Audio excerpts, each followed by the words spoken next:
Shalom saudaraku, kita bersukacita dan bersyukur kepada Allah karena Allah yang luar biasa mau lakukan yang luar biasa buat saudara dan saya. Pagi ini kita akan bersama-sama belajar dari bagian firman Tuhan, Ulangan pasal yang ke-6 ayat 4 sampai dengan ayat yang ke-9. Namun kita akan berdoa terlebih dahulu. Allah kami yang Maha Kasih, kami siapkan hati kami sebagai tanah-tanah yang subur, tanah-tanah yang siap Engkau taburi dengan benih firman-Mu. Tuhan berbicaralah Tuhan, Tuhan berkatalah Tuhan, kami siapkan hati kami. Dan Allah berbicara leluasa melalui apa yang bisa kami lihat, kami dengar, kami nikmati. Karena kami percaya kuasa otoritas dari tempat yang maha tinggi yang akan bawa kami menikmati anugerah demi anugerah, kasih demi kasih, dan kemuliaan demi kemuliaan. Di dalam nama Tuhan Yesus Kristus, kami serahkan doa dan permohonan kami. Haleluya, amin.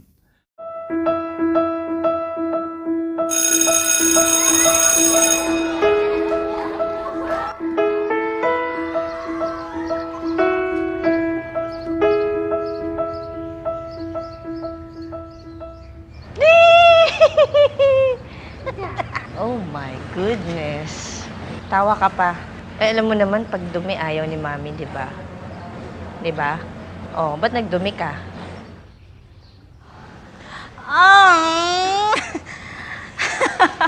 Ano nangyari sa'yo? Saan ka galing? Ano na naman? Saan ka na naman naglaro?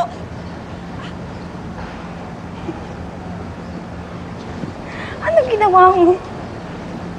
Bakit ka nagdumi? Ayan. Ang dumi-dumi. Kung maglaban niya na. Oh my God.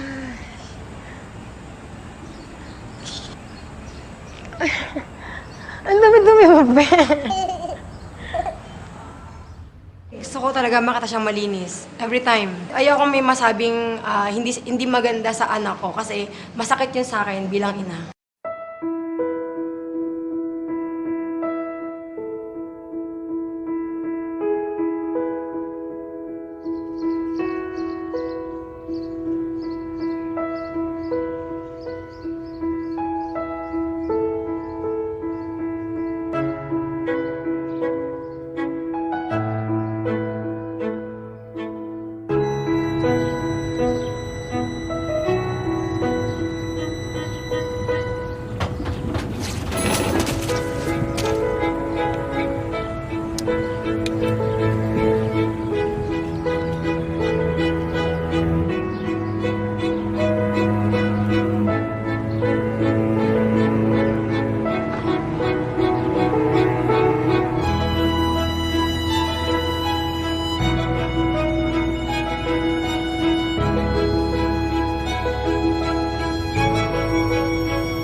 That's you!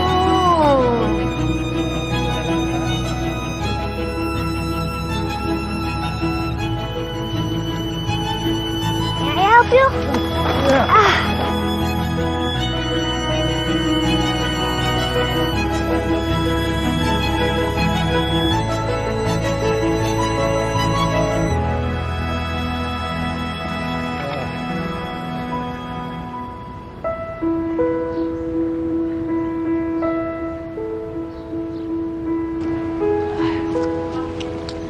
May, bakit po? Yan.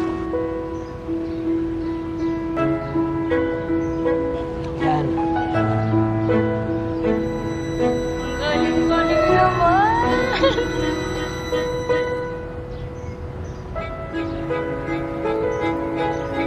Okay.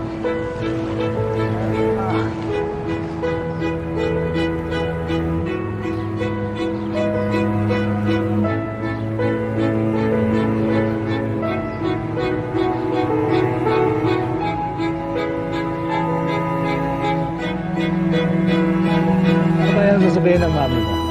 Hindi ba siya magagalit? Alam ko po magagalit siya, pero maging honest na lang po ako sa kanya. Yun ang mabuti. Okay? High five. Oh, okay. Salamat ha. Salamat po. Bye-bye.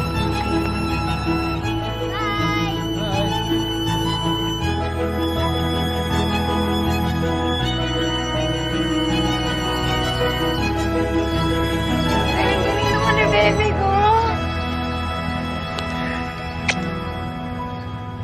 super happy ako na sobrang proud talaga. Kasi hindi ko in-expect na ganito. Yung mga tinuturo namin sa kanya, yung mga paalala namin, na-apply niya talaga. Niya kasi iisipin niya, di ba? Magagalit si mama. Hindi naman ganun eh.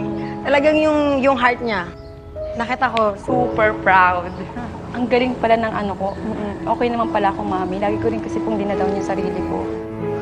Hindi ko in-expect na ganun yung... Kasi nakita ko siya, akala ko makulit, akala ko naglaro. Tapos kaya pala ganun. Ayun lang, nagulat po ako.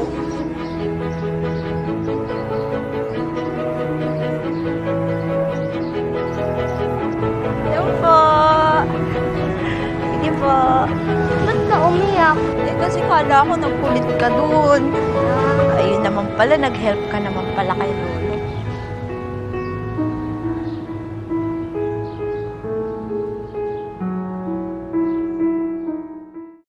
Mendisiplin keluarga dalam kasih. Itulah bagian yang kita mau renungkan bersama-sama.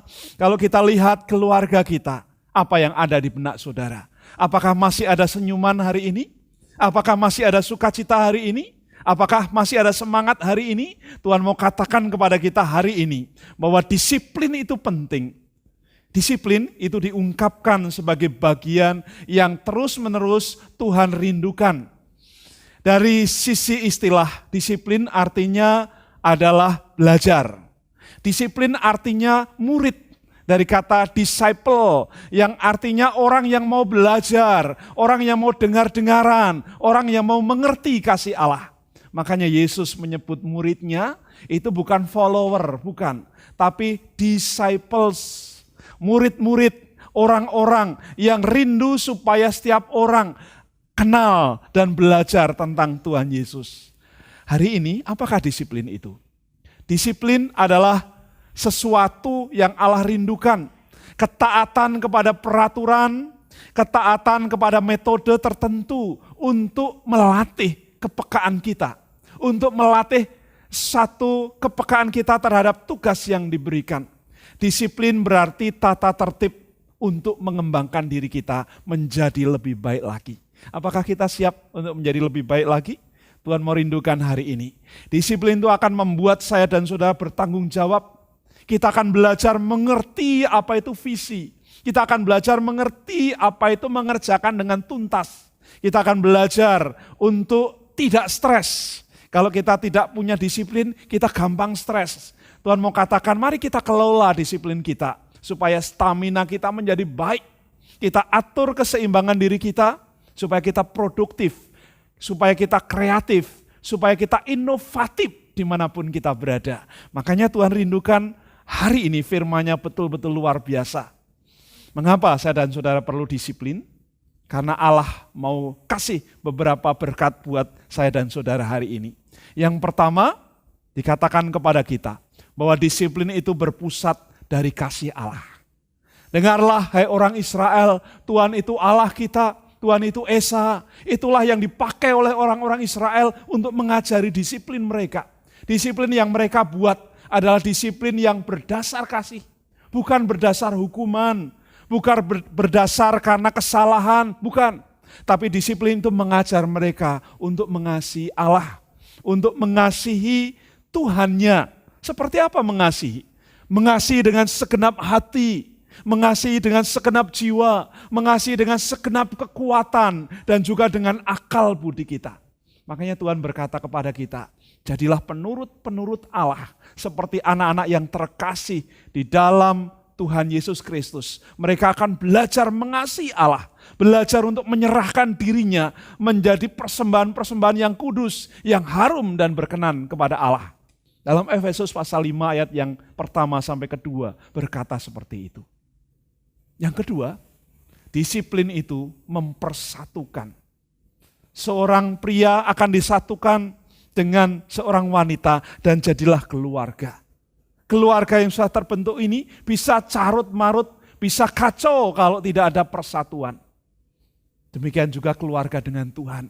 Makanya yang kedua, disiplin kasih itu akan mempersatukan. Dia katakan, kasihlah Tuhan Allahmu dengan segenap hatimu, dengan segenap jiwamu, dan dengan segenap akal, budi, dan kekuatanmu. Mari kita lihat bersama-sama, ya, kesatuan itu akan menumbuhkan. Yang pertama itu kekuatan. Kalau kita bersatu, kekuatan kita itu bisa 85%. Ya, menarik kan? Tuhan katakan bersatulah supaya kekuatan kita lebih besar lagi. Kalau kita bersatu, maka kebersamaan kita bisa sampai 95%. Jadi luar biasa kebersamaan kita. Kalau kita bersatu, identitas kita akan naik jadi 92%. Dan kalau kita bersatu, pelayanan kita akan naik sampai 83%. Luar biasa. Persatuan itu membawa semangat yang besar. Persatuan itu akan membuat kita makin maju. Makanya dunia mengatakan kita perlu solidaritas. Kita perlu bersama-sama, karena dari sana naiklah performa kita, naiklah wadah kita. Dan kita bersyukur karena Allah mau kerjakan itu dalam hidup saudara dan saya. Apa yang dipersatukan oleh kasih Allah? Yang dipersatukan oleh kasih Allah adalah hubungan saudara dengan Tuhan Allah. Di gambar-gambar ini, Tuhan mau katakan, hubungan antara Allah dan sesama itu menarik. Hubungan Allah dengan orang tua dan anak juga menarik. Hubungan antara keadaan satu dengan keadaan yang lain juga menarik. Saat kita duduk, saat kita berjalan, saat kita berbaring, atau saat kita sedang melakukan apapun, Tuhan rindukan kita bertumbuh dan menjadi orang-orang yang siap dipersatukan dalam Tuhan. Janji Allah dalam persatuan kita, dikatakan dalam Galatia pasal 5 ayat yang ke-13. Saudara-saudara, memang kamu telah dipanggil untuk merdeka, tetapi janganlah mempergunakan kemerdekaanmu untuk punya kesempatan hidup dalam dosa. Melainkan, layanilah seorang dengan yang lain di dalam kasih akan Allah. Ini luar biasa. Waktu Tuhan menyatukan saudara dan saya, Dia rindu supaya kita dibangun oleh anugerahnya. Kita melayani Tuhan dengan lebih baik. Kita melayani Tuhan dengan lebih bersemangat dan akhirnya kuasanya boleh dinyatakan. Dalam Kolose pasal 3 ayat 14 sampai 15. Dan di atas semuanya itu kenakanlah kasih sebagai pengikat yang mempersatukan dan menyempurnakan. Hendaklah damai sejahtera Kristus memerintah dalam hatimu. Karena itu kamu telah dipanggil untuk menjadi satu tubuh. Dan bersyukurlah. Itu yang Allah mau rindukan dalam keluarga kita. Yang ketiga, Tuhan mau berkata kepada kita sekalian, disiplin itu diajarkan dalam kasih. Pada Ulangan pasal yang ke-6, ayat yang ke-4 sampai dengan ayat yang ke-9 mengatakan, apa yang telah kuperintahkan pada hari ini, haruslah kamu ajarkan kepada anak cucumu. Haruslah engkau membicarakannya, haruslah engkau memberikan pelajaran pada saat engkau mengadakan perjalanan, pada saat engkau duduk, pada saat engkau berbaring, atau pada saat engkau bangun. Dan haruslah engkau menuliskannya di ambang tiang pintu rumahmu dan menjadi lambang di dahimu. Ini menarik, karena disiplin dalam kasih itu harus diajarkan.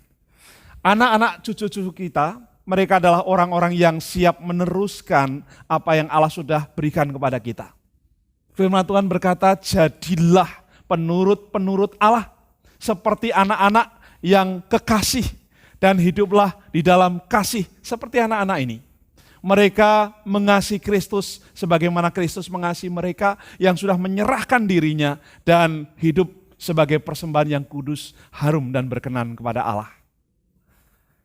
Hendaklah perkataan Kristus diam dengan segala kekayaannya, dan kamu akan berkata-kata, mengajar, menegur yang seorang akan yang lain, sambil menyanyikan puji-pujian, mazmur dan nyanyian rohani. Kamu mengucap syukur kepada Tuhan, bersukacita, rejoice always.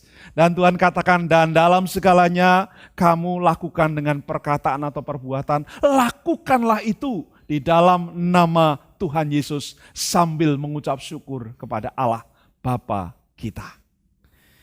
Saudara sekalian yang saya kasih, Tuhan rindu setiap orang percaya.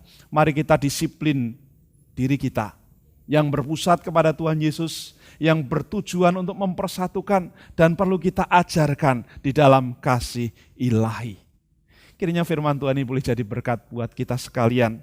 Ada satu statement yang kita boleh nikmati sama-sama di sana buat kita. Mari kita bersama-sama menyerahkannya sebagai komitmen kita kepada Tuhan Allah. Kita berdoa bersama-sama. Tuhan Allah kami yang Maha Kasih, kami mengucap syukur kalau hari ini Engkau sudah menolong kami untuk menikmati janji Allah, menikmati anugerah Allah, supaya kami menjadi keluarga-keluarga yang makin berkenan kepada Engkau. Di dalam segala keadaan kami mengandalkan Tuhan, Allah yang adalah sumber dari segalanya. Kami minta Engkau menjadi kepala rumah tangga kami, menyatukan kami sekalian, sehingga bergerak dari satu keadaan kepada keadaan, dari satu anugerah kepada anugerah, dari satu karunia kepada karunia, sampai akhirnya Tuhan menjemput kami. Terima kasih ya Tuhan untuk kesempatan hari ini. Kami mau serahkan firman-Mu ini hanya di dalam nama Tuhan Yesus Kristus yang menjadi Tuhan dan Juru Selamat kami. Haleluya. Amin.